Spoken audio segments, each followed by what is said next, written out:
8 సంవత్సరాల experience, evidence based గల Ayurvedic multi speciality hospital KSCSC hospital మన హైదరాబాద్లో. కానీ సమ్రాట్ ఇండస్ట్రీలోకి నువ్వు వచ్చిన తర్వాత కొంతమంది డైరెక్టర్స్, ప్రొడ్యూసర్స్, హీరోస్ రియాక్షన్ ఏంటి అసలుకి? ఎందుకంటే నువ్వు అన్నట్లుగానే రిచ్ కిడ్ లాగే కనపడతావు రియల్ లైఫ్లో రెండు విధాల. చాలా సాఫ్ట్ ఉంటావు, మంచి హైట్, వెయిట్, కలర్ కూడా. ఏంటి అసలు అప్పుడు ఆ టైంలో ఎలా డిస్కస్ చేసుకునే వాళ్ళు? మంచి మంచి మూవీస్ పడ్డాయి ఫస్ట్లో. కరెక్ట్. సామ్రాట్ని మనం క్యాస్ట్ చేసుకోవాలి ఈ క్యారెక్టర్కి అనుకునే రోజులు అనుకో అవి. యాక్చువల్గా చెప్పాలంటే నాకు గుడ్ థింగ్ ఏంటంటే హీఈస్ నాట్ అన్ యాక్టర్, ఏదో అలా చేస్తున్నాడు అన్న పేరు లేదు. So whatever role is given ఒక 1-2 టేక్స్ జస్టిఫై చేసేస్తా. అండ్ ఇట్ గివ్స్ ద, అంటే నేను మర్చిపోయే ఫేస్ కాదు. ఇప్పటికీ చాలా మంది గుర్తుపడతా ఉంటారు. నేను లాంగ్ గ్యాప్ 5-6 years గ్యాప్ తీసుకున్నా కూడా పీపుల్ రికగ్నైజ్ మీ, పీపుల్ ఆస్క్ మీ మూవీస్ ఎందుకు చేయట్లేదు మీరు. అదేంటే ఇంకా కొంచెం బిజినెస్ సైడ్ వెళ్ళాను, ఫాదర్కి బాగాలేదు. Obviously that is one of the reason. But also అదే పీరియడ్లో ఈ ఫియాన్సీ క్యారెక్టర్స్ రావడం కూడా ఒక రీజన్. ఓకే. కానీ చెప్పాలంటే ఇండస్ట్రీలో మీకు మంచి రెప్యుటేషన్ ఉంది, అండ్ ఇంకొకటి మంచి సర్కిల్ ఉంది. మీ సిస్టర్ ఆల్రెడీ ఫ్యాషన్ డిజైనర్ కాబట్టి. And correct. As a family we're well known everywhere. అదే ఇండస్ట్రీలో 40 years నుంచి అందరికీ మీకు బాగా క్లోజ్. కరెక్ట్.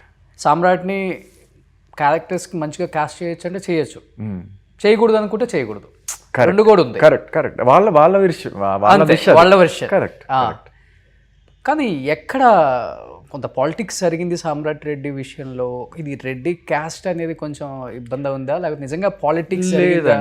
మంచి హీరో అయిపోతాడు, బాగున్నాడు, మళ్ళీ మా ఫ్యామిలీస్లో ఉన్న హీరోస్కి ఈక్వల్గా వచ్చేస్తాడేమో, మళ్ళీ ఇంకొక హీరో ఎందుకు అంటే ఆ టైంలో ఎక్కువ ఇలాంటి నడిచి నేను విన్నాను నేను కూడా. ఓకే. అంటే ఉదయ్ కిరణ్, తరుణ్ అండ్ రోహిత్ అండ్ ఇంకా చాలామంది కొంతమంది హీరోస్ వచ్చి అలా వచ్చేసారు, ఒక్కసారిగా చూస్తే అలా పడిపోయారు. కరెక్ట్.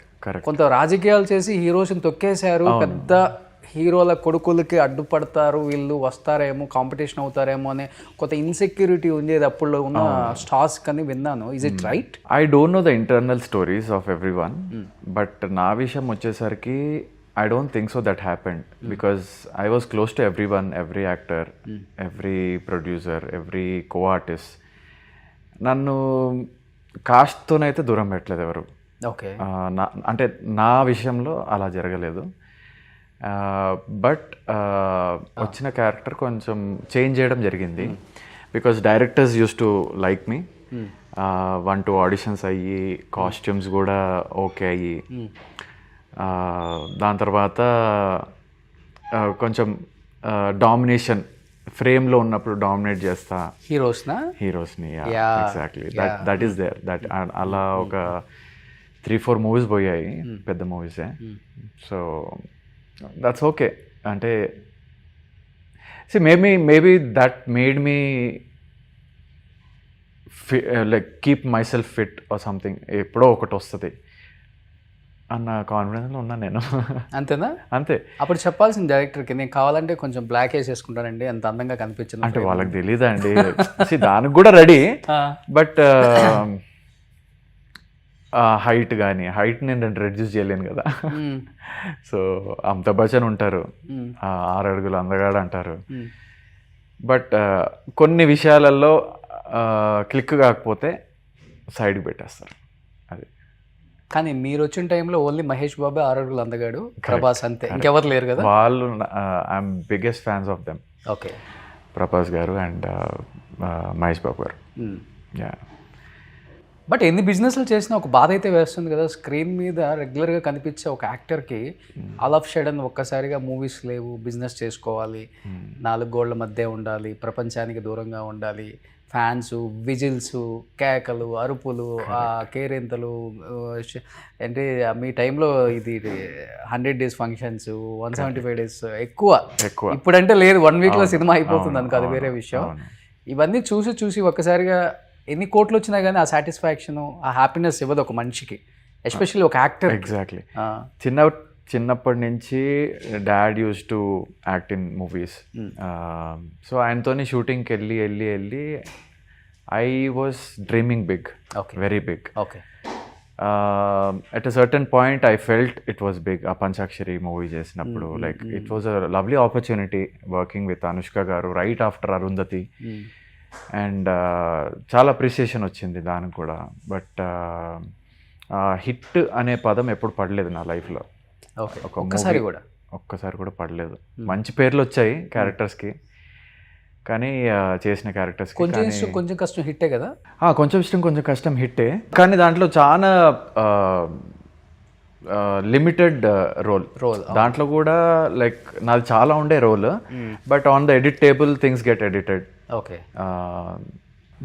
అంటే ఒక నరేషన్లో చెప్పేశారు దట్ సుబోధ్ తర్వాత యూఎస్ఏకి వెళ్ళిపోయాడు, నేను ఒంటరి రోడ్ని అయిపోయాను అనేసి ఒక డైలాగ్ ఉంటుంది హీరో గారిది. బట్ ఆఫ్టర్ దాట్ కూడా నాకు ఉండే చాలా scenes. But yeah, according to the movie time and everything, ఏ ట్రిమ్ చేయాలో వాళ్ళ ఇష్టం. So no complaints about it. But yeah, అది హిట్ అయిన మూవీలో తక్కువ క్యారెక్టర్ పడిందని నా ఫీలింగ్. ఓకే, కానీ అనుష్క గారితో పంచాక్షరిలో త్రూఅవుట్ యాజ్ ఎ హస్బెండ్ ఎలా అనిపించదు వర్కింగ్ ఎక్స్పీరియన్స్ విత్ అనుష్క? అంటే ఈ రోజు చూసుకుంటే pan India, pan world, correct అన్నిటికన్నా మించి స్వీటీ అంటే నిజమైన Sweety. She's one of the sweetest girls I ever met. అంటే అంత స్టేచర్లో ఉండి కూడా she's so down to earth. ఆ సెట్స్లో we really work like co artist. నేను హీరోయిన్, పెద్ద హీరోయిన్, నువ్వు ఏం కాదు ఇంకా అన్నట్టు కూడా లేదు. Like every scene, everything. And she used to love when మా సీన్స్ క్లోజ్అప్లో ఉన్నప్పుడు she used to love because she enjoys wearing heels అంట. So I can wear my 5-inch heels also with you. పక్కన ఈక్వల్ గా. So yeah, she's a very good person, very sweet on sets. Correct పేరు పెట్టారు Sweety అని. Okay, yeah. టచ్లో ఉన్నారు ఇప్పటికి? ఇప్పుడు లేరు, ఎందుకంటే they keep changing the numbers for some. ఎందుకు ఆర్టిస్టులు నెంబర్స్ చేంజ్ చేస్తూ ఉంటారు? వన్ ఆఫ్ ద రీజన్ ఏదైనా ఉందా? అంటే అంత స్టేచర్ ఉన్న వాళ్ళకి ఎక్కడన్నా నంబర్ లీక్ అయితే ఫోన్ కాల్స్ రావడం సహజం. ఓకే, సో ఆ డిస్టర్బెన్స్ లేకుండా దే కీప్ చేంజింగ్ నంబర్స్, అంతే. ఇప్పుడు నువ్వు చేంజ్ చేసావా ఫస్ట్ నుంచి ఇప్పటికి? లేదు, ఫస్ట్ నుంచి ఇప్పటి వరకు ఒకటే. అన్ని మేనేజర్స్ దగ్గర నా నంబర్ ఉంటుంది. So please call me when ever you feel I get in to a character. Fit అవుతాడు ఈ క్యారెక్టర్ అనుకుంటే. ఆ ఫియాన్సీ క్యారెక్టర్లు వద్దండి ప్లీజ్, అవ్వద్దు. అవి కాకుండా any different characters I'm all in. Hero brother anything, villain, heroine, father. Yes, comedy కూడా చేస్తాను. ఆ యాంగిల్ ఇంకా చూడలేదు మీరు. సో యా, మంచి సాల్ట్ అండ్ పెప్పర్ కావాలంటే లుక్ చేంజ్ చేసుకోవచ్చు. హీరోయిన్ ఫాదర్ అప్పుడే ఫాదర్ అనేస్తున్నావు రోషన్. సో ఆర్టిస్ట్కి క్యారెక్టర్కి ఏది డిమాండ్ చేస్తే అది అంతే. ప్రకాష్ రాజ్ గారు చిన్న ఏజ్లో కూడా ఫాదర్ చేశారు కదా. యా చేశారు. అందుకని అంత పెద్ద యాక్టర్ అయిపోయారు ఆయన. అవును, కరెక్ట్.